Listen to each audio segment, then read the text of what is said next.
پښتونخوا نه راته کراچۍ ستاسو ذهن کې خاکه څه وه چې آیا څنګه ماحول به وي او بیا چې تاسو دلته راغلې او دا سیشن تاسو واغوستو تاسو څه زما چې دلته کې ما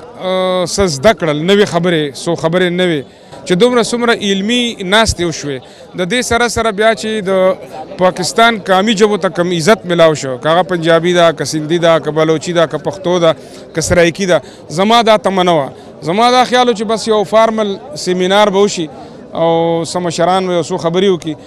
دوره چې په ترتیب سره په ارګنایز طریقه سره چې څومره ګټورې ناستې وشوې بیا پکې زمونږ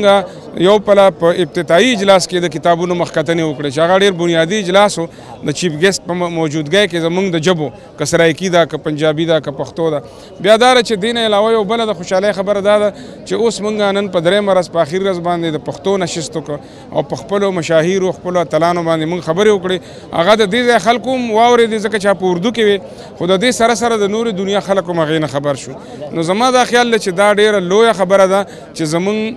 زمونږ اتلان زمونږ ژبه او زمونږ مافیت نه هم زمونږ بچي خبر شي ځکه چې ډېر بچي زمونږ هم نه دي خبر او هم د دنیا خلک خبر شي نو چې څومره هم شکریا د سند کراچي آرټ کونسل مونږ ادا کړو څومره مننې وکړو د احمدشاه صاحب او د هغه د ټیم نو دا به کمه وي مکالې په چا چا باندې وي او په چا چا په پښتو کې په پښتو کې چې دی نو په حمزه بابا باندې کیسر اپریدي خبرې وکړې ماښام خټک چې دی نو په سین بیبي باندې سید ابوشرا بیګم چې د باچا خان سره د پیرنګي په دور کې د کور نه په پرده کې د آزادۍ جنګ کړو او ډېره لویه شاعره افسانه نګاره وه بیا په غني خان باندې خبرې وشوې چې هغه چې کوم دی نو